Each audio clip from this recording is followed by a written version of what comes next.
So this has been interesting. Yeah.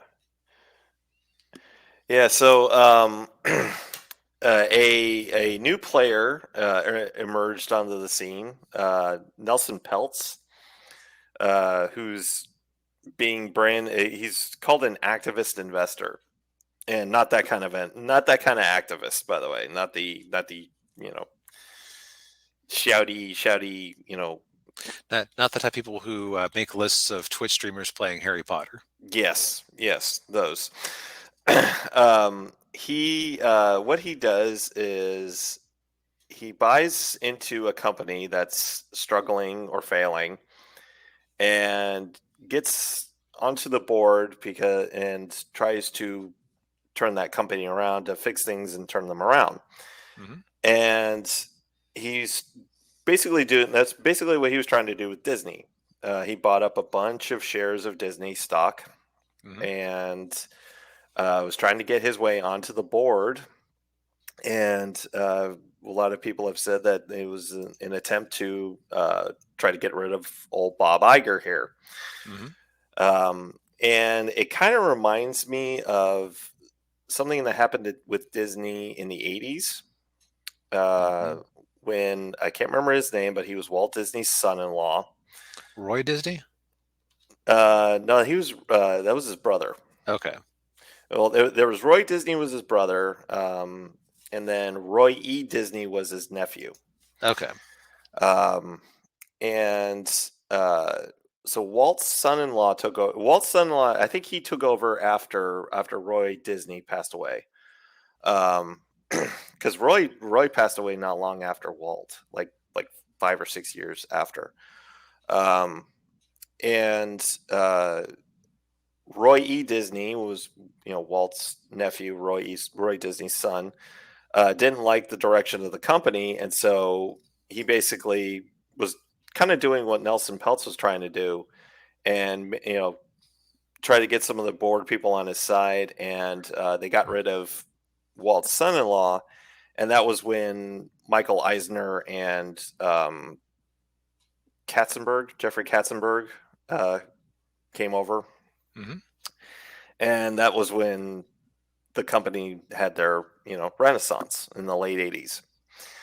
Um, so I think that's kind of what they were trying to do. Nelson Peltz was kind of trying to do here was trying to get Disney back because like he had a website called restorethemagic.com, and to try to restore Disney Magic and try to bring it back. And just he basically highlighted everything that's going wrong with Disney. Basically everything that your favorite YouTubers have been saying for years. Yes. and uh, and so he was basically trying to do that, make a basically kind of like almost like a hostile takeover. And but right now it's yeah, Ninja Toast says so he's being a BlackRock kind of, except without the you Yeah, know so yeah without the ESG-ish elements, I, right yeah like he's basically saying things like, the parks are too expensive. You keep making movies that Marvel and Star Wars are losing their luster. You keep hmm shoving things right onto Disney Plus and don't pursue other things. You have stuff that you could be selling to other streamers. Again, basically what your favorite YouTubers have been saying for a while.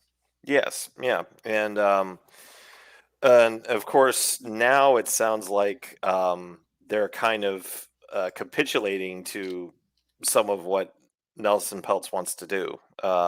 Right. It's a little bit fluid. They had their Yeah, share. They had their quarterly report yesterday, yeah. and it sounds like, for the sounds of it, and I was kind of busy today, so I haven't gotten to look into it as close as I might have liked. But it sounds like they built their presentation as if trying to refute the Save the Magic, or excuse me, Restore the Magic campaign. Yeah. Yeah, which is not not surprising. Right. It's Yeah. like they sound like they started off talking about how great it was they bought Fox, when one of the big complaints is you spent 70 freaking billion dollars on Fox. Yeah, you overpaid. by Mhm. quite a lot. I mean, I know Comcast drove the price up, but I mean, come on. Yeah, it was not worthwhile, especially right before COVID hit. Exactly. Yeah. Yeah.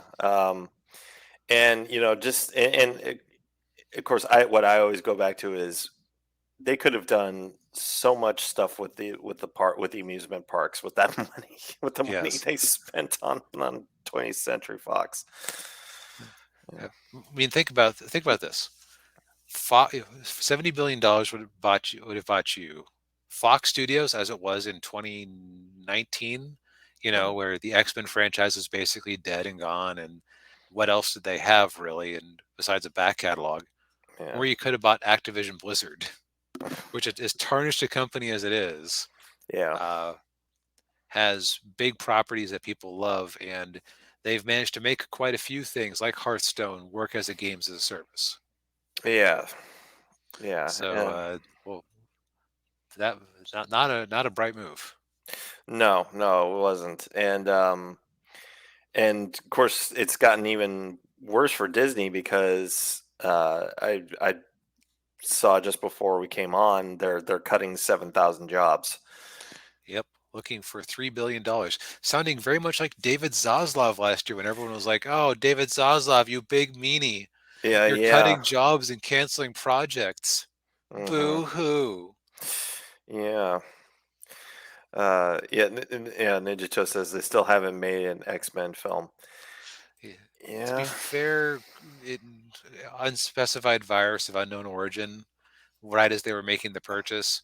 It also Hmm. sounds like there's some contract stuff where the current actors are under contract until a certain date. Uh, So it's complicated. that explains Deadpool 3. Yeah, I don't know the details. It's just something I've heard a few places. Yeah. It sounds like there's some contractual stuff keeping them from necessarily announcing a new slate. Plus, Mhm. also, we kind of want them to fix their current crap before they blunder into there. Yes. Also, man, upcoming attractions. Scott Mendelson said that he got to go see the new Ant-Man movie, Yeah. and he said, "My son decided to skip at the last minute. He made the right choice." And this is a guy who's a big Disney shill, so uh, Mm, it seems like they're finally losing. Like that's another mark in this one's favor is that yeah. they're even losing their audience who reflexively defends them. Maybe the Yeah. check stopped cashing. Yeah. Yeah. Yeah. Yeah. Or maybe it's good and they're just Oh, really you're right. Yeah, it could be really good and he's just the takes are bad. Yeah. yeah, it's a bad take. um but real quick side with Ant-Man and Yeah, uh yeah. Okay, I'm gonna say I feel like I dropped the ball in this one, but I've been working a lot of overtime. So that's okay. if you want a really good breakdown, go watch Valiant Renegade's recent videos. Yeah, yeah. And yeah, and and Midnight's Edge has been talking about this a lot too. Hmm. I we'll see where this goes. Obviously, there's a lot of politics that goes on in corporate America, and I don't mean Yep, necessarily mean left right. It's just it's kind of like Game of Thrones type stuff, minus the violence. and and slightly less incest. It's yeah, yeah. But I mean, that's you know, corporate shakeups happen often, and Yep, we'll just keep an eye on this, I guess. yep. But I cut you off as you were switching over to Quantumanium for a second. Oh yeah. So uh, David Desmalchin. I don't know if you know who he is. He's an No. actor. You'd probably recognize him if you saw him. He was Polka Dot Man in the Suicide Squad. Oh, okay. Um, he was on Film Threat the other day, and Oh, yeah, yeah, that was kind of surprising. I guess he and Chris Gore are pretty good friends. But he's in Quantum Mania, and he just would not. Yeah, yeah, that's him. he would not stop talking about just how great that movie is, and he said, "Oh, Mm, of course." And I know he's in the movie. It's his job to hype it up. right. But it's.